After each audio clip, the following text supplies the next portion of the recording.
Petunjuk operasional atas fokus penggunaan dana desa tahun 2025, sesuai dengan Peraturan Menteri Desa dan Pembangunan Daerah Tertinggal Republik Indonesia Nomor 2 Tahun 2024 tentang petunjuk operasional atas fokus penggunaan dana desa tahun 2025.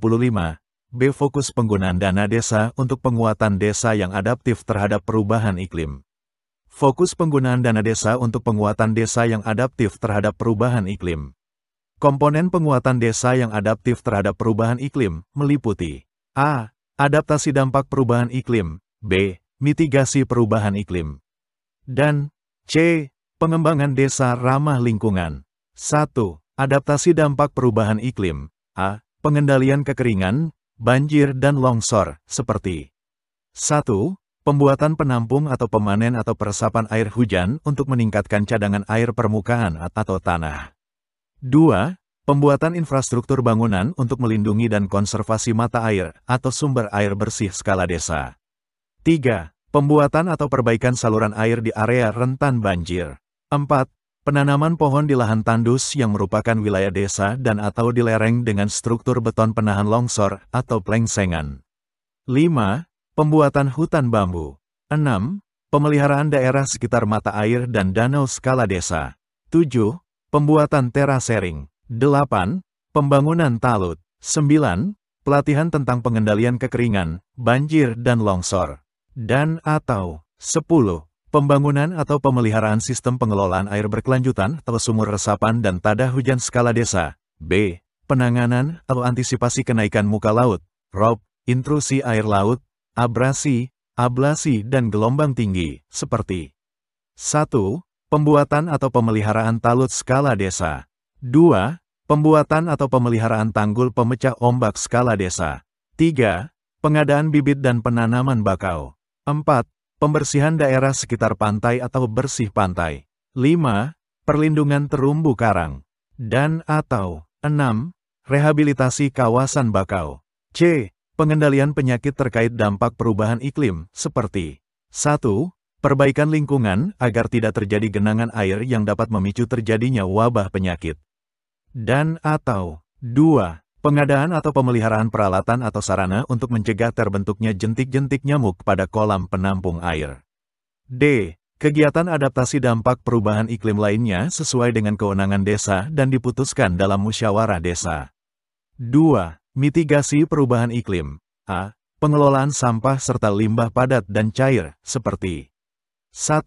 Pengadaan alat angkut sampah seperti gerobak pengangkut sampah. 2. Pembangunan, pemeliharaan tempat pembuangan sampah sementara. 3.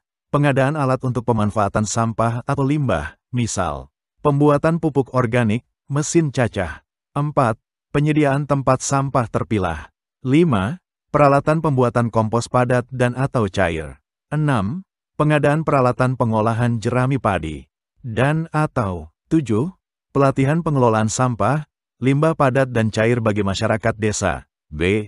Penggunaan energi baru terbarukan serta konservasi dan penghematan energi skala desa, seperti 1. Pembangunan pembangkit listrik tenaga mikrohidro. 2. Pendayagunaan teknologi tepat guna untuk listrik tenaga surya, tenaga angin, dan pengolahan limbah minyak goreng untuk biodiesel. Dan 3. Pembangunan atau pemeliharaan instalasi pengolahan limbah pertanian, peternakan, dan sampah rumah tangga untuk biogas. C. Pengelolaan lahan pertanian rendah emisi gas rumah kaca seperti pembukaan lahan tanpa bakar melalui padat karya tunai desa, tidak untuk membeli lahan. D. Peningkatan dan atau mempertahankan tutupan vegetasi, seperti 1. Perbaikan lahan yang rusak melalui kegiatan membuat hutan desa yang dikelola secara berkelanjutan. 2. Pemeliharaan lahan melalui kegiatan pelestarian hutan secara berkelanjutan. 3. Penghijauan atau reboisasi, pengkayaan tanaman hutan, praktik wanatani atau agroforestry. Dan 4. Pembuatan rumah bibit tanaman berkayu dan atau bambu. E. Pencegahan dan penanggulangan kebakaran hutan dan lahan, seperti 1. Pembangunan atau pemeliharaan sumur bor atau sumur pompa. Dan 2. Pembangunan atau pemeliharaan saluran air di lokasi lahan gambut. F. Penyusunan komunikasi, informasi dan edukasi tentang kebijakan terkait pelestarian lingkungan desa, seperti 1. Pembatasan penebangan pohon dan pembukaan hutan. 2. Larangan pembakaran hutan. 3.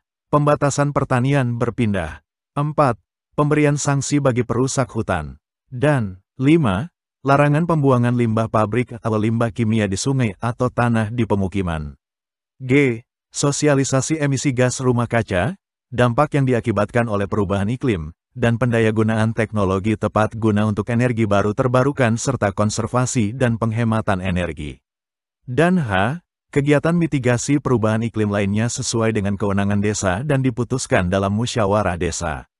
3. Pengembangan desa ramah lingkungan. Pengembangan desa ramah lingkungan dilaksanakan melalui beberapa kegiatan, yakni A. Pengelolaan perhutanan sosial oleh desa atau BUMDesa. B. Pembangunan atau pemeliharaan infrastruktur perdesaan berbasis lingkungan atau responsif.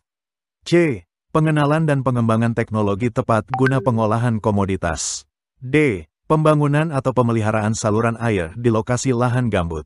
Dan E. Kegiatan pengembangan desa ramah lingkungan lainnya sesuai dengan kewenangan desa dan diputuskan dalam musyawarah desa.